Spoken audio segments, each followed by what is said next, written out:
I am Lea Esterhuizen, founder and chief exec of a data and insights company called And Wider.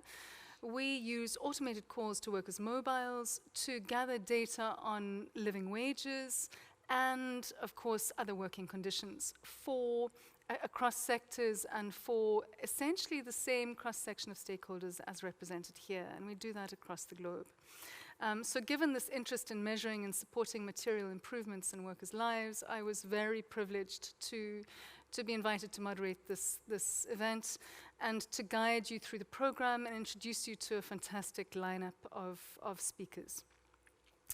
And so, starting with that fantastic lineup of speakers, it makes a lot of sense to welcome Sander de Jong and Caroline Wildeman. Sander and Caroline have been involved from the outset with the Living Wage Lab, and Caroline Wildeman is program manager of Hivos' Women at Work program, and that focuses on decent work, on achieving decent work for women in Eastern and Southern Africa. And Sander de Jong, welcome, is director of Fairfood, and Fairfood is a Dutch NGO aiming at accelerating change towards a sustainable food system. Welcome both, and thanks for taking time to share the kind of origin story with us. I want to start with the basics. What is the Living Wage Lab? And can you give us an example of how a typical living wage session would work? Yeah. Shall I start? Yeah. Yeah? So you already described it a little bit, but the Living Wage Lab brings together producers, retailers, and stakeholders in the agri-food sector, experimenting with innovative ways of realizing living wages in their supply chains. A typical session, as you already said, brings together around 30, 40, 50 persons for co-creation and experimentation.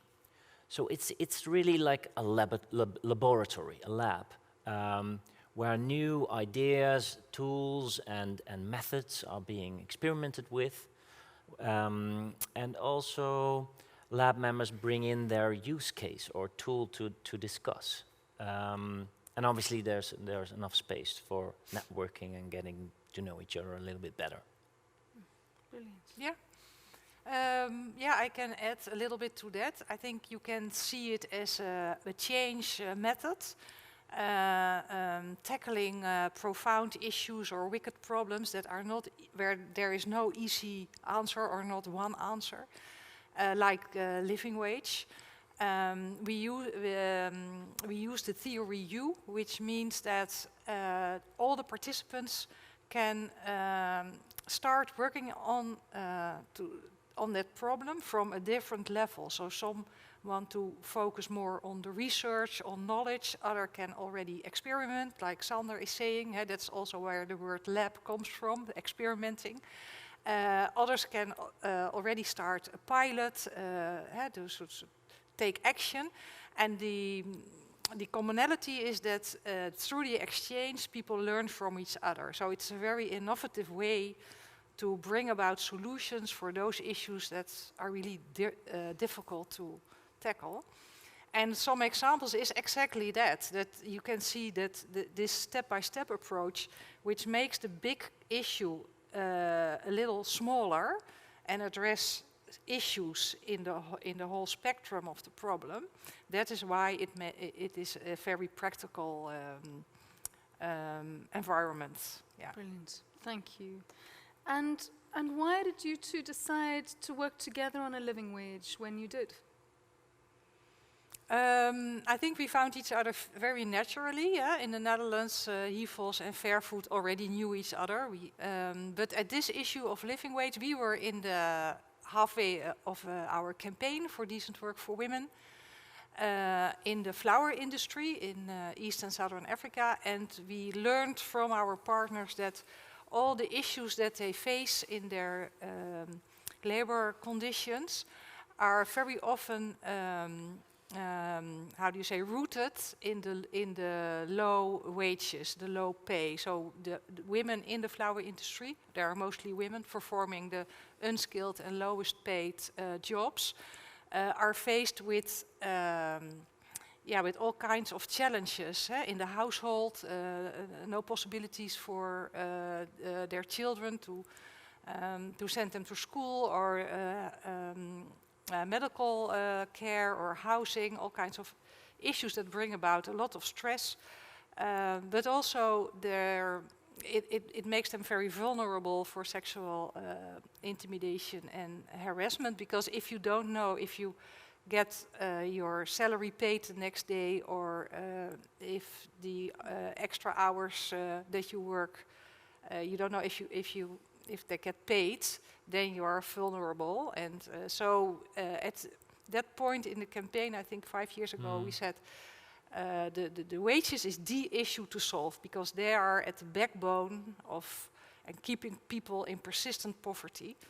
And I think at Fairfood you were already also working on living wage. Of course, there was already a kind of history, all actors looking into that issue. And I think very naturally we exchanged our experience, and we said the thing that needs to be done right now is to bring actors together to see if we can take concrete steps. Yeah. Brilliant. And what has worked well when it comes to using this lab format? Yeah, so I think what works well is that we're making it very practical, very hands-on. So consider it like a workshop or a lab. It is a place where you can, it's a safe space where you can experiment, but also make failures. And we even stimulate to communicate, to talk about these failures, so we can learn from them. Also, the lab brought to life some great initiatives. For example, Align, an online guidance tool for agri-food companies to start making steps in the field of living wage and living income. And this tool was initiated and co-developed by the lab members. So it is, in that sense, the Living Wage Lab is a perfect platform for also, initiating new ideas and concepts. Brilliant. Yeah. And looking back, what do you two feel have been the greatest achievements of the Living Wage Lab thus far? There are a number of achievements, I think. I don't know which one you want to mention, but I'm thinking immediately about the large international conference that we have organized. It's exactly 1 year ago. It was initiated by the lab participants, so also together we organized it. We call it Living Wage Lab Extra Large. So instead of 30 people, we had 300 people. It's called The Only Way is Up. So it has a kind of optimistic tone, bringing together a wide range of stakeholders. I think that was a very big achievement. Half of all the participants came from the business sector. All kinds of business, whether it's a retailer, a trader, a producer, they were there. Also representatives from producing countries, civil society organizations, but also a lot of union representatives, all the certification bodies, who am I missing? Researchers, Everybody was there. yeah, and also governments. So I think it's also very important that governments take very prominent action. So from the German government, the representatives, and the Dutch government. And so the result was that a lot of actors found each other and gained new knowledge, but also exchanged ideas to continue working on the issue, and made new alliances, and some big commitments were also launched on the bananas, but also coffee, cocoa. And I think also to add on this, I think one of the bigger achievements is these events, but also that we've facilitated this movement, because it is a community of front runners, enabling to keep and these front runners together keep the topic of living wage at the top of policy making. And I think this movement is bigger than the sum of our two organizations, because the problem is also bigger than all of us. So we're all the owner of the problem, and we're all facing this wicked issue of ending poverty in our food system. And I think together we have this community of creating this enabling environment for fighting it. Beautiful. So you've mentioned, and I've heard you talk about this before, that you started with a gap, with a lovely community who are enthusiastic and ambitious, but not necessarily, well informed about practical tools and how to go about it. Yeah. And you moved from that point to a year ago assembling, a large conference of stakeholders together who were talking about action and collaboration. And I think that in itself, deserves, our acknowledgement of good progress made, good first steps. Finally, I wanted to ask each of you on a more personal level about something. When you look at the future and you look at what you'd like this movement to focus on in the coming 5 years, personally, what are your greatest concerns going forward, and what would you like that focus to be? Yeah. If I may start. Mm-hmm. So I think never in history so many men, women and children around the world have been put to work without respecting their basic human rights, because we're talking about living wages and living income, which is a basic human right. So this is still happening, and with the we see a movement and also momentum at a European level towards mandatory human rights due diligence, more legislation, and I think bring it back to the Living Wage Lab. What we want to do for the next years to come is help companies and organizations to continuously improve their practices, their sourcing practices, to follow up on these mandatory frameworks. So I think we will keep on doing the work we're already doing and keep on facilitating this movement, basically. Thank you, Sander.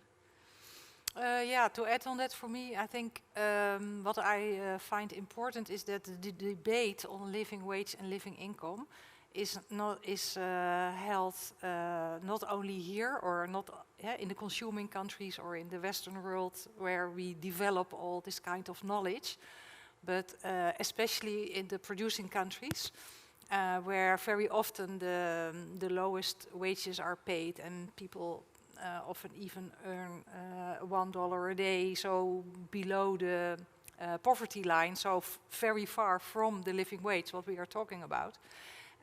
And of course that is very complicated. That is not an easy task to do. And we see and we know also from our experience that it sometimes starts already with lobbying the government to set a kind of minimum wage level. What is maybe then not even the living wage, but so for the future, I think it is important that these debates are also held there. And from the labs that we did in the Netherlands, some of the producers took it to the producing countries. So we have established also living wage labs in Uganda and in Malawi. And I hope that these labs will continue and that more will follow, because I think it's really important to have the debate with all the stakeholders that we have here around the table, also in those countries. Wonderful. Thank you both. That's an excellent kind of foundation for us to understand the Living Wage Lab and why we should be celebrating it today.